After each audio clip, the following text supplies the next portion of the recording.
Пайгамбарыбыз саллаллаху алейхи вассалам Раббысына Миражга чыкканда эле мусулман дагы 5 убакыт намазында жаны Раббысына кетет. Эгерде анын жаны дордойдо жүргөн болсо, же үйүндө отун жарып аткан болсо, же магазинде аялына диван издеп аткан болсо, намазда туруп алып, демек ал кайра намазын тартиптеши керек. Демек каердедир бир проблема бар, же шайтанга алданып калды. Шайтан албетте намазда чогуу турушу мүмкүн артында. Мына жана диванды көрдүңбү? Ошону албайлыбы?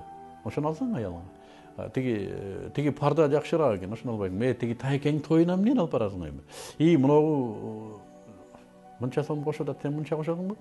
Шайтан намазда сиздин маектешиңиз. Жан, мусулмандын жаны кетпей калды Раббысына.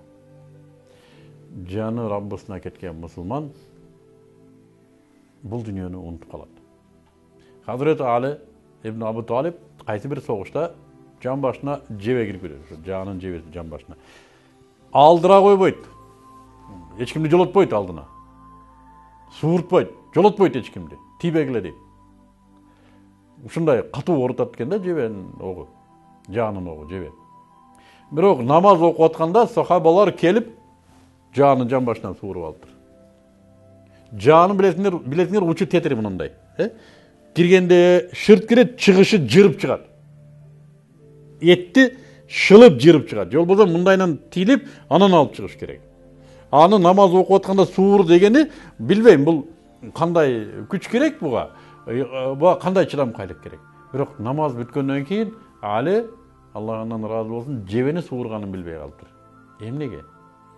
Жаны жок болчу, жаны Раббысына кеткен намазда. Ошондуктан мусулман намаз бүткөндөн кийин, салават айткандан кийин, намаз бүткөндөн кийин салам берет. Бул дүйнөгө салам берет. Саламу алейкум ва рахматуллах. Саламу алейкум ва рахматуллах. Жөн туруп эле кантип салам берели? Кантип салам берели? Жөн туруп эле адамдар менен сүйлөшүп туруп эле ассаламу алейкум дей берсең жарашпайт да. Бир жака барып кайра келсе саламдашат.